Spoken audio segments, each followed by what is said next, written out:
Olá, professor. Vamos dar início à correção final do pré-projeto para a disciplina de transferência de calor. Aqui eu levei em consideração o último feedback que o senhor deu. Bom, conjunto de aletas e efetividade. A gente aqui tem os dados de entrada que a gente substitui nessas expressões. Daí a gente consegue encontrar a resistência térmica por convecção. Com ela a gente vai encontrar a resistência térmica total e o U das aletas.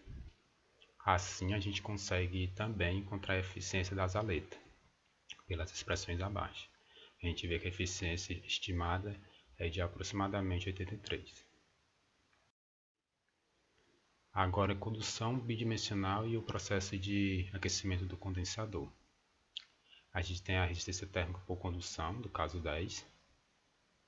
Daí a gente associa ela à nossa associação sério-paralelo das resistências com as aletas.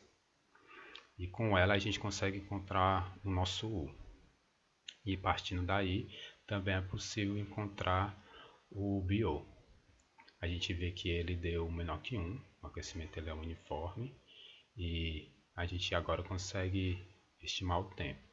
A gente tem esses dados, onde a temperatura inicial é de 30 graus e a de final de condensação. E a gente encontra um tempo de 202,93 segundos. Bom, agora indo para o cálculo do número de Nusselt, Reynolds, Brandt e o coeficiente de convecção externo. Aqui a gente utiliza o ES para fazer os cálculos e encontrar as propriedades. O coeficiente de convecção externo, no a gente consegue encontrar o coeficiente de convecção externo e a partir daí a gente consegue fazer o cálculo do U, da resistência de convecção externa e da taxa de troca de calor. Com isso a gente percebe, se a gente acrescentar o efeito das aletas sobre a convecção externa e também utilizar o coeficiente de convecção, a gente consegue para as aletas de 4,47, uma resistência equivalente de 1,68 e o Q de 24,92, todos inferiores ao valor da demanda. Agora, para o coeficiente de convecção externo, a gente também vai utilizar o ES para encontrar as propriedades e os valores. A gente aqui adota uma situação de escoamento cruzado com feixes tubulares.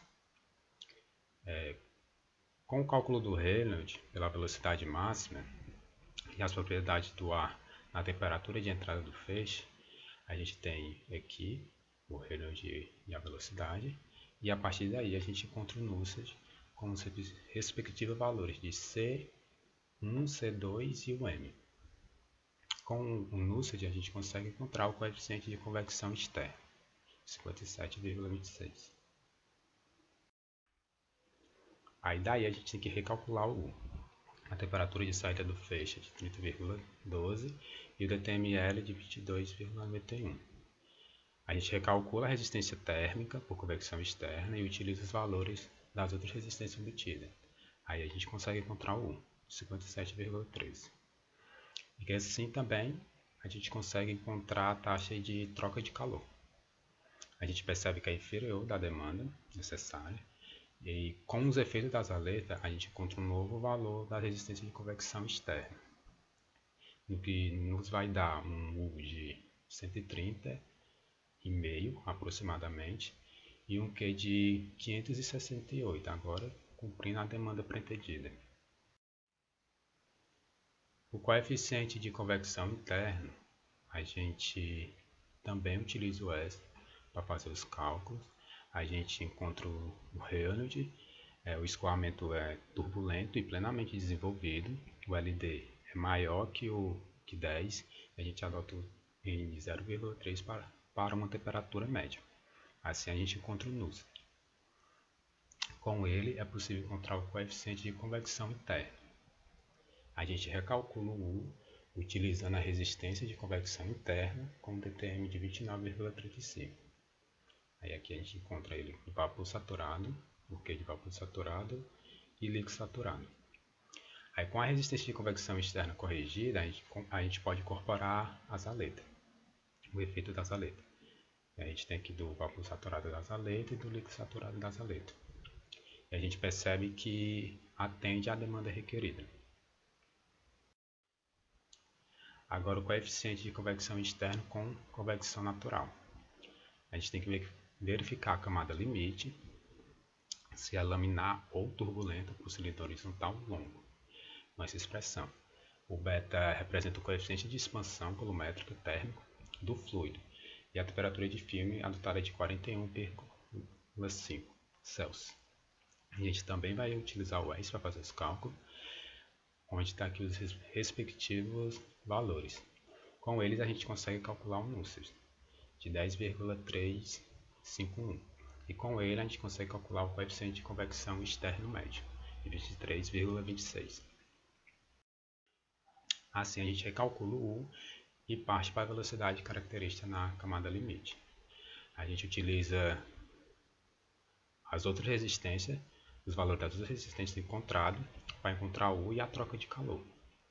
Aí a gente considera o efeito das aletas na resistência de convecção externa.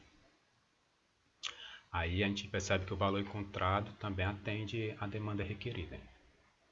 Aí partindo para a velocidade característica, na camada limite, a gente tem que encontrar uma aproximação para a velocidade do ar na convecção externa na região dessa camada limite.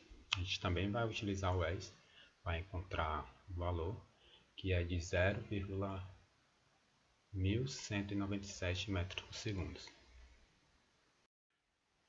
Bom, aí agora a convecção interna no tubo. A gente tem que verificar a maneira de como ocorre a condensação no interior do tubo. Pela imagem a gente vê à esquerda a imagem mostrando de baixa velocidade do vapor e a figura B na direita mostrando alta velocidade do vapor. Se o Rayleigh do vapor de entrada do tubo for menor do que 35.000, a gente usa essa expressão abaixo na condensação de um filme sobre os sistemas radiais. Já se o valor do Rayleigh de vapor de entrada for maior, a gente faz essa correlação. Para encontrar o Rayleigh de vapor de entrada, a gente tem que primeiro encontrar a velocidade do escoamento, pela expressão dada. Utilizando o ES, a gente encontra o seguinte número de Rayleigh. Como o valor dele foi menor do que 35.000, a gente sabe qual a expressão que a gente vai usar para conseguir estimar o Nusselt e o coeficiente de convecção interno médio. A gente também faz os cálculos no ES e encontra um Nusselt de 123,6 e o H, o coeficiente de convecção interno médio de 3.431.